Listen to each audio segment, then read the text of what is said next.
சென்னையில் தீப்பெட்டி அளவில் அமைக்கப்பட்டுள்ள தற்காலிக பேருந்து நிறுத்தங்களால் சிரமத்திற்கு ஆளாவதாக பயணிகள் கவலை தெரிவித்துள்ளனர்.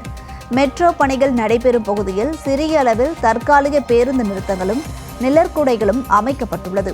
வெயில் கடுமையாக உள்ள நிலையில் மிக சிறிய அளவில் அமைக்கப்பட்டுள்ள இந்த தற்காலிக பேருந்து நிறுத்தங்களில் அதிகபட்சம் 10 பேர் மட்டுமே நிற்க முடிவதாகவும், இருக்கை வசதிகள் போதிய அளவில் இல்லாததால் முதியவர்கள் கடும் சிரமத்திற்கு ஆளாவதாக பயணிகள் குற்றம் சாட்டினர்.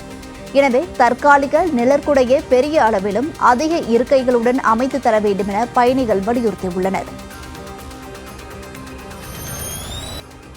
சார், பஸ் ஸ்டாண்டு இப்போ போட்டுக்கிறாங்க, ஏதோ தற்காலிகமாக போட்டிருக்காங்க. அது ஏன்னா ஒரு 5 பேர் தான் உட்கார முடியுது. மற்றவங்க கூட பெரியவங்களாம் வர்றாங்க. அதுவும் இல்லாமல் வடபழனி முருகன் கோயிலுக்கு வர்றாங்க ஜனங்க அதிகம்.